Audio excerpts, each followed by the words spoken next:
lá para a nossa primeira entrevista do dia com o Maurício Moura, que é o fundador do IDEA e professor da Universidade George Washington. Maurício, que prazer recebê-lo aqui. Eu vou pedir licença um minutinho para a gente mostrar algumas das telas, dos slides que separamos, os principais da sua pesquisa. Uma pesquisa longa, extensa. A gente vai começar aqui passando o olho por alguns desses números e é claro que o Maurício vai nos ajudar a entender e traduzir. Vamos começar pelo primeiro turno? O primeiro cenário de primeiro turno analisado pelo MEI IDEA é o seguinte: intenção de voto espontânea, o Lula aparece ali com 33%, 24,5% não sabem e 18,7% escolheram o Flávio Bolsonaro. Vamos ali já migrando para o nosso primeiro turno estimulado, né? Olha ali, Lula aparece com 38,5% das intenções de voto e Flávio Bolsonaro com 31,5%, lembrando que toda a coleta foi feita depois da ligação Flávio Bolsonaro-Daniel Vorcaro. Seguimos então para mais uma situação de segundo turno estimulada, Lula versus Michele Bolsonaro. O pessoal da TV já de volta conosco para nos acompanhar. Estamos dando uma olhada na pesquisa Meio Ideia. Contra Michele, Lula aparece uma vantagem um pouco maior, né, de 38% contra 29,6% no segundo turno.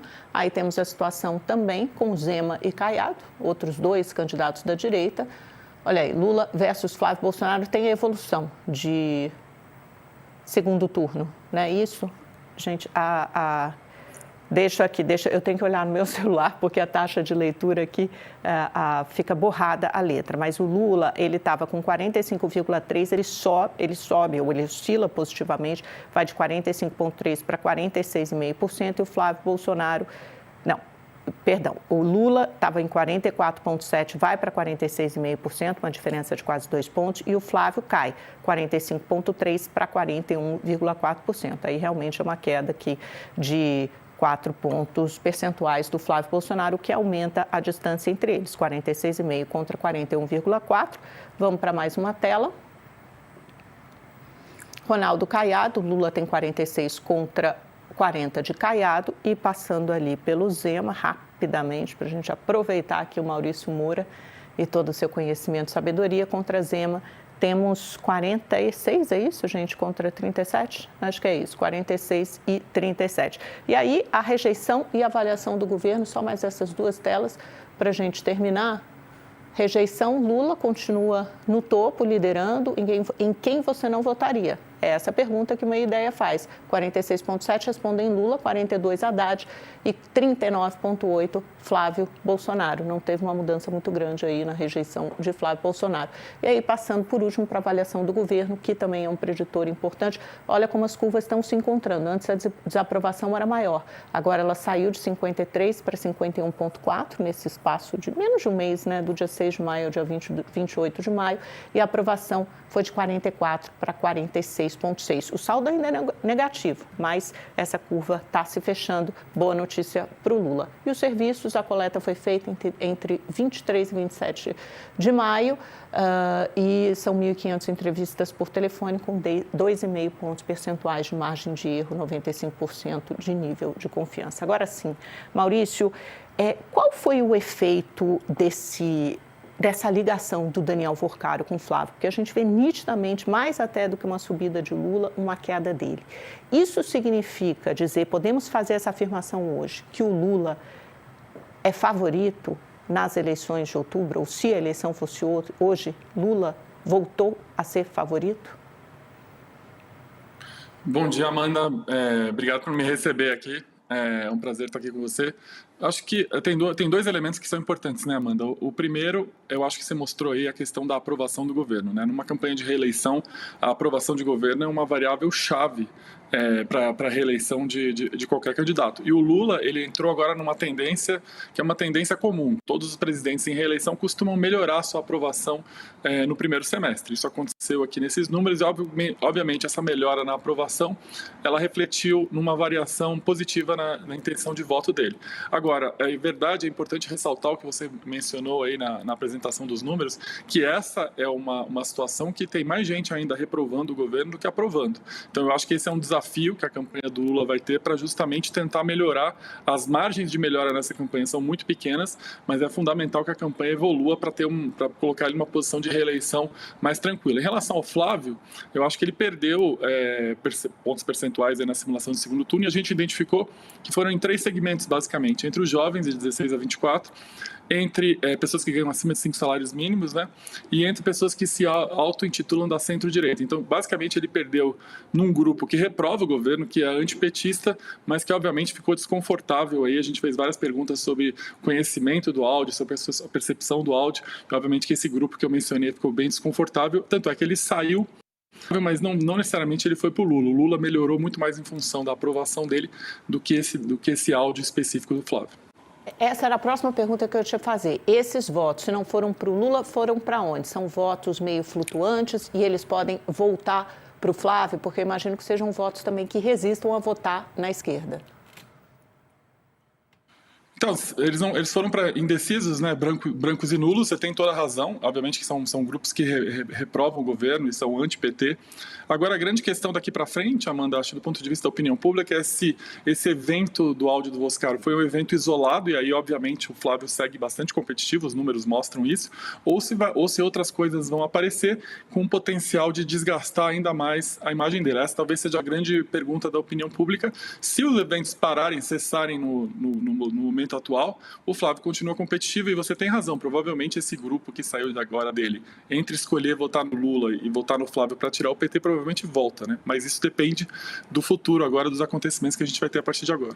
A gente está vendo um bom momento para o Lula, porque além desse mau momento do Flávio, parece que o governo realmente conseguiu empacotar e direcionar essa série de medidas benéficas, econômicas. A gente sabe como isso aumenta a vantagem do incumbente às vésperas da eleição. Se a gente comparar hoje a aprovação do governo Lula com a aprovação no mesmo período de 2022 do governo Bolsonaro, como está? Porque o Bolsonaro quase ganhou no final. Como é que estão essas duas aprovações para saber a competitividade hoje do Lula? Não, excelente ponto. O Bolsonaro ainda não estava nesse nível de aprovação que o Lula está nesse momento. É importante que o Bolsonaro teve uma recuperação de aprovação muito mais forte, muito mais intensa em 2022 por causa da queda de popularidade que ele teve em 2021 em função da pandemia. Então, o Lula está melhor que o Bolsonaro. Lembrando que o Bolsonaro foi o único que não foi reeleito entre os presidentes que tentaram reeleição. Porém, Amanda, o Lula está pior do que estavam Dilma em 2014, o próprio Lula em 2006 e o próprio Fernando Henrique foi reeleito em 98. Então, ele está melhor do que quem perdeu e pior do que quem ganhou, por isso que é importante que essa evolução ela siga. Agora, você tem toda a razão. O governo entrou no modo campanha e agora o governo está dialogando com as pessoas que vão decidir a eleição, tirando taxa de blusinha, oferecendo desenrolo, essa questão do 6x1. Então, nesse momento, quem está falando com o eleitor de temas é o governo e a oposição está cuidando de outros temas nesse momento. É muito interessante isso que você fala quando a gente faz essa comparação. Lula está pior do que Dilma, do que ele próprio, do que FHC, todos os presidentes que foram reeleitos. Mas, ao mesmo tempo, será que é correta a gente fazer essa comparação? Porque o eleitorado hoje está muito mais cristalizado, polarizado, dividido. E isso, lógico, que já aparecia em outros momentos, mas não uma cisânia desse tamanho. Talvez essa base de comparação tenha mudado e nenhum presidente consiga ter a popularidade que outros tiveram no passado, porque, naturalmente, o anti é quase metade da população. Você tem toda a razão, Amanda. E o Lula enfrentou uma coisa que ninguém enfrentou até o momento, né? Todo mundo que votou no Jair Bolsonaro em 2022, a gente sempre pergunta quem as pessoas votaram em 22 para poder cruzar com os resultados. Todo mundo que votou no Jair Bolsonaro em 22 nunca aprovou esse governo, nunca achou que esse governo merecesse continuar. Ou seja, o Lula tem um paredão de rejeição muito alto. Então, por isso que eu digo, o potencial de melhora desse governo é muito estreito. Então, obviamente, para ser reeleito, ele vai ter que trabalhar nessa margem de 2, 3 pontos percentuais. É um grande desafio, mas lembrando que o Lula é maior do que o PT, né? Talvez seja ele vai estar presente em 7 das últimas 10 eleições presidenciais, então é uma figura bastante única. Mas o desafio desse ano de reeleição talvez seja o desafio mais duro de reeleição de todos os tempos. Será que a gente pode assumir que se a desaprovação do governo, mesmo que ainda haja um leve saldo negativo, mas se ela empatar com a aprovação, ou se ela for ligeiramente abaixo de 50%, já é o suficiente para um governo levar? Sem dúvida, é fundamental, né, Amanda? Agora, o PT tem um desafio adicional que eu sempre menciono aqui, que é importante dizer, que o nível de abstenção no Brasil na eleição presidencial, que fica na casa dos 20%, ele é muito concentrado em eleitores de baixa renda e baixa escolaridade, Amanda. Ou seja, isso prejudica o presidente Lula na equação dos votos válidos. Então, o PT, isso foi um dos motivos, inclusive, que o PT nunca ganhou no primeiro turno. Então, para o PT é fundamental ter uma margem, ter uma gordura acima da aprovação. Essa coisa de 51, 49, 50, 50 de aprovação vai colocar o Lula numa situação bastante arriscada. Então, além de melhorar a aprovação, o PT também tem que trabalhar com essa margem, assumindo que a gente vai ter um perfil de abstenção muito similar ao dos outros anos. O que você acha que uma aprovação como a de ontem, do fim da escala 6x1, essa, eu acho que talvez de todas as pautas encaminhadas até agora pelo governo, e mais do que a isenção de imposto de renda para quem ganha até 5 salários mínimos, parece ter uma maior reverberação no eleitorado, um efeito, e isso a gente vê pelas redes sociais e até na rua, né? Como as pessoas nos param, jornalistas, para perguntar no salário, no trabalho, nossa, minha vida vai mudar. Isso tende a ter uma repercussão positiva para o governo, vai se traduzir em votos? Eu imagino que vocês vão medir isso na próxima pesquisa. Não, certamente. Na rodada anterior, Amanda, a gente perguntou quem apoiava, obviamente, essa causa, e passava dos 75% do eleitorado, ou seja, é um tema bastante apoiado pela opinião pública. De alguma maneira, os eleitores do Lula já esperavam isso, já meio que precificavam essa aprovação. Agora, é fundamental para o eleitor, para as pessoas, que se entenda como é que vai ser essa transição, como é que vai ser, quando que isso vai começar na prática, para que eventualmente não tenha nenhuma frustração entre a aprovação e o que vai ser executado. Agora, sem dúvida, Amanda, foi uma grande vitória para o governo e é muito importante para esse eleitorado que vai decidir a eleição. E para fechar, Maurício, no Flávio Bolsonaro, qual é o ponto principal de desgaste para ele? Mesmo que não surjam novas evidências, é uma quebra de confiança, é associação com corrupção, talvez quando ele acusar o outro de ser corrupto, o PT ou Lula, é menos propriedade para falar desse assunto?